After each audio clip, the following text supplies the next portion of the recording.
Welcome back. We are joined here by United States Secretary of State, Ms. Hillary Clinton. This is the last segment of this discussion. We're going to push the discussion.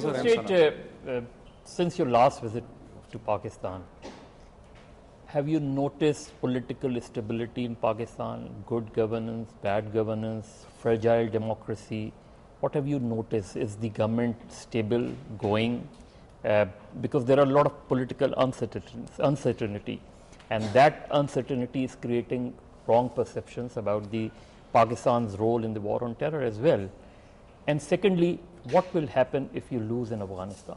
Well, first, with regard to Pakistan's democracy, we are very strongly supportive of the democratically elected government.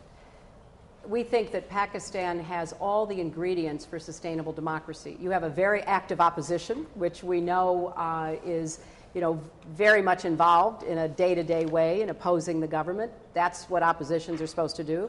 You have a very free press. You have a very independent judiciary. So there are many institutions that we frankly believe are making progress. Now, it's not a straight line because you don't just do it overnight. But we believe that this democratic government and the passage of the 18th Amendment, which has devolved power to the provinces, which has begun to remedy some of the grievances that border areas like Fatah and the Northwest Province, now renamed, have had historically. So we see some positive signs. We think actually that it's not easy. We're not going to, say that, but we do see progress. And the goal is to institutionalize all of these aspects of democracy. And we think that is happening. And we want to see a normal democratic process. We want to see this government fulfill its term, then we want to see a vigorous election, and then whoever comes next, we don't want to see interruptions, we don't want to see military takeovers.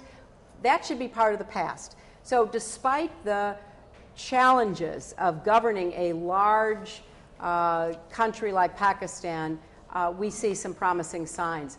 Now, look, with respect to Afghanistan, we believe strongly that creating stability in Afghanistan is in everyone's interests, and we appreciate the assistance that we are receiving from the Pakistani government. We appreciate the cooperation with the Pakistani military. We believe that trying to stabilize Afghanistan and create the base for a democratic government there is in the long-term interest of the entire region. Again, it's not going to be easy. Nobody ever said it would be. But we think it's an investment worth making, and we have said that we're going to be there long after the combat troops are gone. Sana, you have your question, yes, please. I have a question. I just want to ask you, and this question is in two parts, so I'm just going to make it very, very short. Do you think Kashmir is a cause or effective of terrorism?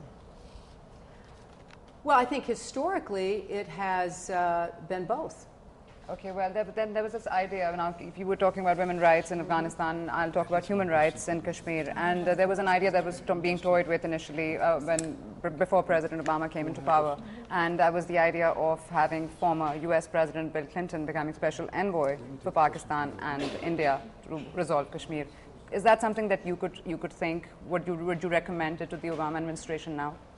Well, in order to have anyone play that role, both sides have to agree. And that has not been the case as of now. What is a quick question? Madam Secretary, very quick question. You talked of supporting democracy in Pakistan, but the reality on the ground, it's an open secret that it's actually the military that led the civilian government to prepare for the strategic dialogue. Now, there is a fear in Pakistan that eventually the US will tilt back towards the military in order to let its policies through or see its policies through. How are you going to address that fear? Well, I can tell you very clearly that neither I nor President Obama have any intention of having that happen or winking at it or permitting it insofar as we can prevent it, because we believe in democracy, and we particularly believe that Pakistan must have a democratic government that fulfills its term with another election and another democratic government. Now, having said that, we understand that anytime there's conflict in a society, there's going to be a very heavy security emphasis, and the law enforcement and the military elements are going to have their say, and that's understood. But what we see is a partnership. You know, when I work with Minister Qureshi, and we send all of these officials that we've been sending to work on our strategic dialogue, the security dialogue is a part of that, and that, of course, is between defense and military officials. So we listen to all of the voices inside Pakistan, but we support the democratically elected government. Madam Secretary, adding to that, as you know that, you shocked the world because owing to political reasons when you change the command in Afghanistan. Now in Pakistan, there's going to be a very natural change in command which is coming around in September as well. I'd like your opinion on that, where you say you support the democratic process. Do you think that it would impact the war that Pakistan and America both are involved in if there's a different general on either side? That is an internal matter for Pakistan. We have not and will not express an opinion. Secretary, we're almost running short. Your team is killing me. Your team is killing me. Yes. Last question, quick question. Why, as a person, I feel that when you issue a statement condemning Iran's government policies against their political opponents, the U.S. issues statements condemning that they crush the protesters. But when it comes to Kashmir and atrocities by the India, US always come out with a statement that it's an internal dispute. Don't you think such kind of, can I use the word double standard, always create an hatred against the US among the people, that on the one hand you are condemning a foreign country, its internal affairs, and on the other hand you calling a dispute, an internal dispute. Similarly, in Middle East, your policies towards Israel, your approach toward Israel is something different than what happened in the other side of the. Mazhar, thank you.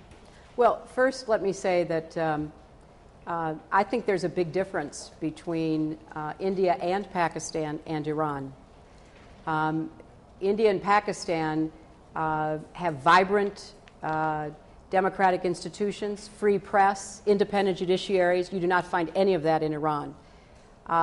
So there is a recognition that although Kashmir is a very important and difficult issue, you're dealing with two countries that are not making threats against the rest of the world. You may have very difficult historical issues between the two of you, which we would like to see resolved.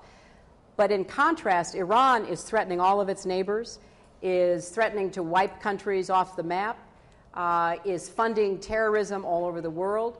So I think the fact that the people of Iran, in our assessment, tried to change their leadership and were so brutally oppressed is a very significant fact. And therefore we will condemn it because we think it runs counter to the rights of the Iranian people as they've attempted to express them. Same is happening in Unfortunately, we're running short of the time, and we have no more time. We're glad you could join us for more than an hour. Thank you. It is always difficult to manage time in a situation like this, and there are many more questions, I'm sure, but I'm glad that Secretary Clinton could join us for more than an hour.